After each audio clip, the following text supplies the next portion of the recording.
C'est le moment des informations agricoles sur le Rural Bénin TV. Mesdames, Messieurs, bonsoir et bienvenue dans cette messe d'information.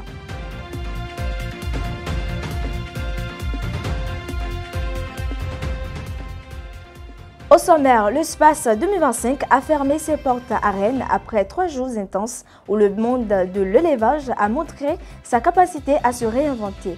Cette édition, qui a été une réussite sur tous les plans, a offert une belle opportunité à notre groupe de presse, le Rural Bénin, de mieux faire connaître son histoire. Vous aurez droit à un extrait de l'intervention du directeur pour en savoir plus.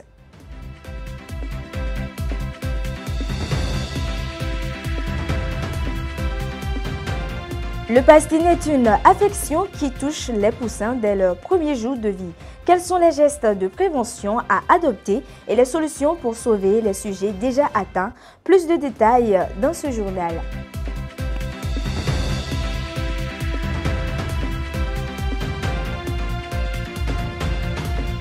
Et enfin, avec le dossier du jour, nous allons à la découverte du processus de production des champignons pleurotes ainsi que leur mode de commercialisation sur le marché.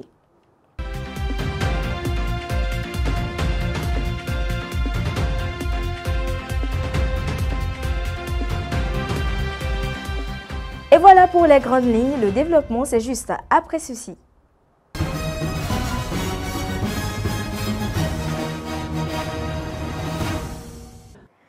À nouveau, bonsoir à vous, fidèles internautes de Le Rural Bénin TV. Questionnons le temps de demain dans les localités de Zobodomè et de Toviklen.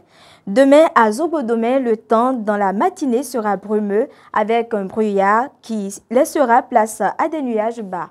Aucun risque de pluie n'est prévisible pour le moment. La température sera de 23 degrés Celsius avec un ressenti de 25 degrés Celsius en raison de l'humidité. Le vent soufflera du sud-ouest à 15 km/h avec des rafales de 25 km/h, contrairement à l'après-midi où le risque de pluie est de 50%. À Toviklen, l'après-midi sera très nuageux avec une possibilité de foyers orageux et d'averses en fin d'après-midi. Le risque de pluie est de 40%. La température sera de 29 degrés Celsius et celle ressentie de 36 degrés Celsius. Le vent soufflera du sud à 15 km/h avec des rafales de 25 km/h. Ces mêmes prévisions sont valables pour le soir dans la même localité. Allons maintenant à la rencontre des informations agricoles du jour. Hier, jeudi 18 septembre 2025, le Salon international des productions animales SPAS a tiré sa révérence à Rennes, en France, après 3 jours d'animation. Cette 39e édition a tenu toutes ses promesses avec des concours maintenus, des innovations marquantes distinguées par Innova SPAS et une forte présence internationale. Entre débats sur l'avenir de l'élevage, vitrine technologique et rencontres d'affaires, le salon a confirmé son rôle de carrefour incontournable pour les professionnels du secteur. Rendez-vous est déjà pris pour 2026 avec encore plus d'ambition et d'espoir pour la filière. Toujours dans le cadre du SPAS, une reconnaissance internationale a été accordée à notre groupe de presse Le Rural Bénin et ça se passe sur le plateau de SPAS TV Web Agri. Ce fut l'occasion pour notre directeur Djibril Azonsi, CEO de Le Rural, de faire connaître un peu plus la vision et la raison d'être de l'organe, son évolution et son parcours depuis sa création. Suivez ici un extrait de son intervention. J'ai fait une analyse, j'ai vu plus de 70% de la population béninoise vit du secteur agricole. Mais 70% de cultivateurs, de paysans, en tout cas exactement au Bénin. Ouais. Mais cette grande masse d'acteurs qui nourrit quand même le Bénin, ils n'ont réellement pas un espace. Ils n'ont pas un média qui parle un peu de ce qu'ils font, de leurs succès, de leurs problèmes et tout le reste, de leurs défis. Je me suis dit, mais tiens, il faut quand même qu'on rende ce service à ce groupe d'acteurs. Donc, depuis début 2018, j'ai lancé l'hebdomadaire qu'on appelle Le Rural, qui est imprimé chaque semaine. Donc, c'est un hebdo. On a commencé par ça. Au début, on était juste 3. De 3 a commencé l'aventure. Eh ben, pour les conférences de rédaction, pour la petite histoire, c'est autour d'une buvette. On se réunissait dans une buvette où il faut... Sans bureau, ouais. Et c'était le bureau, on n'avait pas de bureau au départ, 2018. Mais avec le temps, ça commence par être quelque chose que les acteurs ont adopté. Les OPA, les ONG, les institutions, ils nous ont repérés, ils ont commencé par nous solliciter. Donc, du coup, de la presse écrite 2020, on a eu le soutien de la coopération suisse du Bénin qui nous ont accompagnés. On a acheté du matériel, on a lancé le Rural Bénin TV qui devient maintenant une web TV qui donne plus de voix aux acteurs. Donc, il y a l'écrit, il y a des reportages, il y a des films documentaires que nous réalisons sur les agriculteurs à travers le Bénin. L'idée, au fait, c'est également aussi de rallier les jeunes à ce secteur qui, pour la plupart du temps, ils n'ont pas grande information sur le secteur agricole. Pour eux, bon, c'est quand tu as échoué ailleurs que tu viens au niveau du secteur agricole. C'est un secteur plutôt mal vu, quoi. Exactement, c'est très mal vu en termes de perception à l'égard des jeunes. Donc, nous, notre mission, c'est vraiment de faire ce travail-là de communication pour que ça change un peu la mentalité des jeunes qui comprennent mieux ce que c'est que le secteur agricole. Tout ce qu'ils peuvent tirer, par exemple, en termes de profit, de bénéfices dans le secteur agricole. Donc, nous, on apporte l'information pour pouvoir changer un peu les mentalités de la jeunesse. C'est pour ça qu'on est fortement présent sur les différents canaux digitaux, les réseaux sociaux, parce que c'est là où il y a les jeunes, sur Facebook, sur WhatsApp, TikTok et tout le reste, quoi. Dans le cadre de sa tournée de suivi de la production cotonnière, la délégation de la Fédération nationale des coopératives villageoises de producteurs de coton FNCV PC s'est rendue hier dans la commune de Kandi. La mission a réuni les producteurs des zones de Kandi et de Gorgounou dans une exploitation moderne de Kpadé pour évaluer l'avancement des cultures. À cette occasion, plusieurs recommandations ont été formulées, incluant le renforcement des suivis rapprochés, l'achèvement des derniers traitements et l'activation d'un dispositif de veille phytosanitaire impliquant l'ensemble des acteurs ATDA, DDAEP, AIC, IRC. Le pastine, une affection qui touche les poussins dès leurs premiers jours de vie, reste souvent sous-estimée par de nombreux éleveurs. Pourtant, c'est une affection qui peut vite devenir fatale si rien n'est fait. Quels sont les gestes de prévention à adopter et les solutions pour sauver les sujets déjà atteints? Éléments de réponse dans ce reportage signé Shekinat Adjaro et Jean-Dac Torono. Le pesting est un phénomène caractérisé par l'accumulation d'excréments autour du cloaque des poussins, âgés de quelques jours, ce qui empêche une bonne digestion. Plusieurs facteurs peuvent concourir à son apparition. Le pasting généralement intervient à partir du 3e jour, généralement. Et vous allez constater que les causes sont généralement d'origine infectieuse. Ça peut être d'origine infectieuse ou due à la température.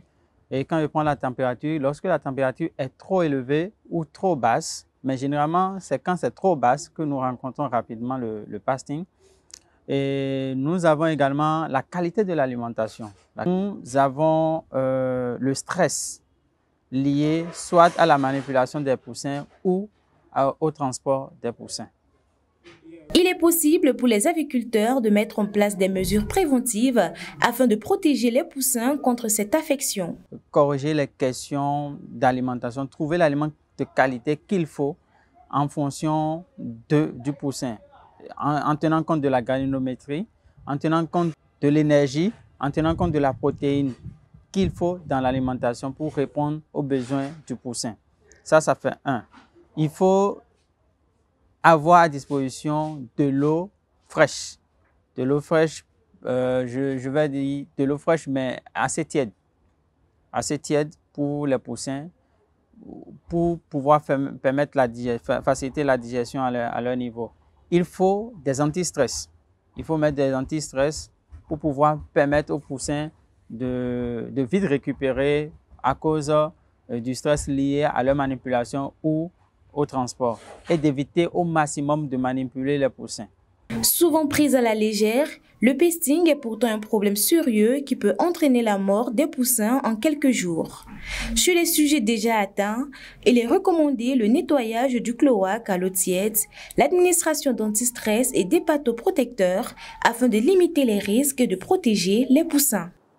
Du 16 au 19 septembre 2025, la SONAMA et le procès ont organisé à Parakou un atelier marqué par des démonstrations pratiques et la validation d'équipements modernes. Cette rencontre a renforcé la production de fourrage, amélioré la sécurité alimentaire du bétail et confirmé le rôle stratégique de la mécanisation dans la modernisation de l'élevage. Produire plus et mieux, c'est le défi que relèvent aujourd'hui de nombreux agriculteurs. Entre les cultures traditionnelles en plein air et les techniques modernes de production, la serre agricole s'impose de plus en plus comme une solution pour des rendements plus élevés. Plus de détails dans cet élément de Villon Justin Adandé et Jeanne d'Arc Hounsou. La production des cultures à l'air libre présente des avantages certains, notamment par sa simplicité et son coût relativement accessible. Toutefois, les méthodes modernes montrent que la culture intensive en serre agricole, encore appelée la sériculture, c'est-à-dire la production de cultures dans des espaces clos et contrôlés, offre des bénéfices encore plus marqués, notamment en termes de rendement, de qualité et de durabilité. Des serres agricoles et des habitations qu'on construit, n'est-ce pas, sous lesquelles on met des cultures dans les meilleures conditions. Il a la lumière, il a la protection contre les pluies, les aléas climatiques, je veux dire. Donc voilà ce qu'on appelle une serre. Dans une serre, il est courant de produire des cultures maraîchères et fruitières telles que les tomates, les poivrons, les concombres, les fraises, les melons ou encore les aubergines. Dans la serre, je fais la tomate, le poivron, le concombre.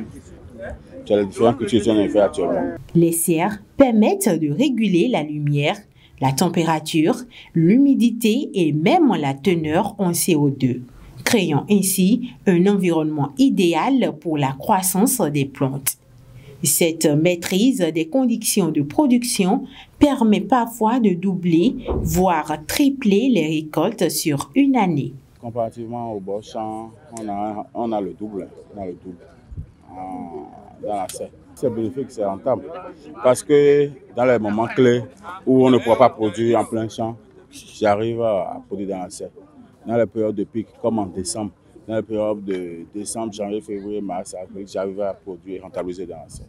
Loin d'être une simple alternative, la culture en serre s'impose de plus en plus comme une voie incontournable pour assurer la sécurité alimentaire, répondre à la demande croissante en produits frais et soutenir le revenu des producteurs. La coordination togolaise des organisations paysannes et de producteurs agricoles CETOP, membre du ROPA, a organisé les 17 et 18 septembre 2025 à l'hôtel Evans Plaza de Palimé une formation dédiée aux leaders paysans et organisations de la société civile. L'objectif de cet atelier est de renforcer la veille citoyenne dans le cadre de la mise en œuvre du programme de résilience des marchés agricoles Prima Togo. C'est le moment de découvrir le dossier du jour. Les champignons pleurotes largement consommés en Afrique sont un véritable délice dans la gastronomie béninoise. Dans la chaîne de production, ils requièrent nombre d'étapes à suivre jusqu'à la commercialisation. Le reportage avec Richard Abagame et Guillaume Atingossou, vocalement signé par Maël Anaton.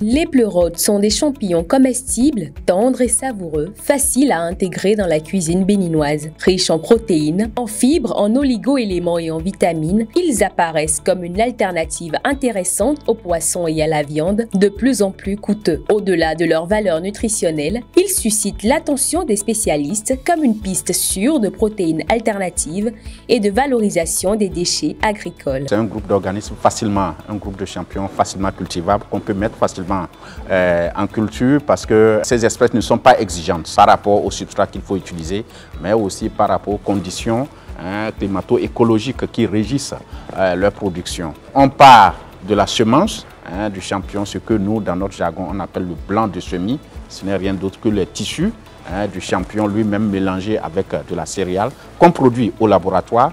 Et dès lors que vous avez la semence, vous allez passer alors à la production proprement dite.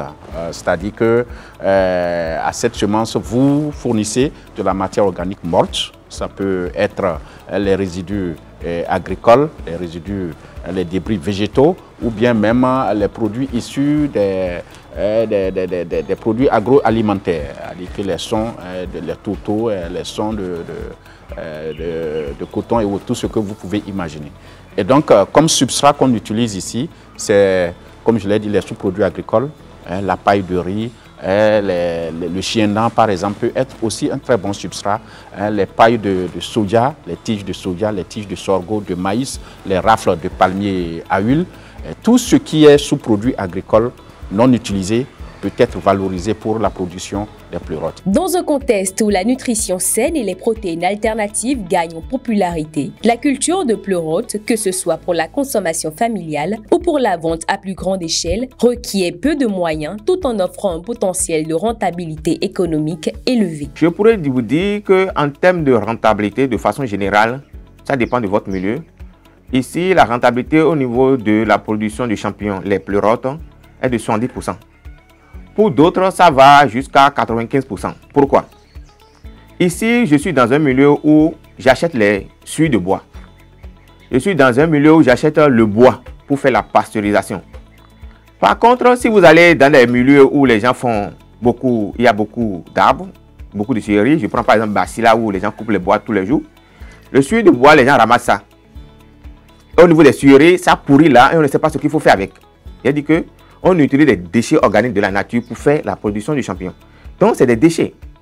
Si vous allez dans la zone de l'Ouémé Plateau, il y a des rafles de maïs, de palmiers à huile. Les gens les ramassent pratiquement à vif prix. Pour d'autres milieux, la paille, ça ne coûte rien. À peine c'est 1000 francs. D'accord? Ici, moi, j'achète du bois, le bâcher, qui coûte pratiquement parfois vers les 100 000, le bâcher au complet. Donc, en fonction de votre milieu, la rentabilité est forte.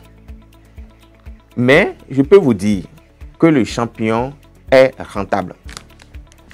Ces kits, leur production nous revient à 270 francs pour le produit. Mais c'est un kit d'1 kilo. Et ça va donner la moitié de son poids en champignon. La moitié du poids, ça fait 500 grammes. Le kilo de champignons, en fonction de la période, sont prix variés entre 3 000 et 4 000. Aujourd'hui, des défis tels que la structuration de la filière, la disponibilité des semences existent, mais ils ouvrent surtout la voie à de nouvelles opportunités. Avec un minimum de formation et d'accompagnement, les plus intéressés peuvent se lancer dans cette production qui s'adapte aux petits espaces et génère des revenus grâce à une demande locale et internationale en pleine expansion.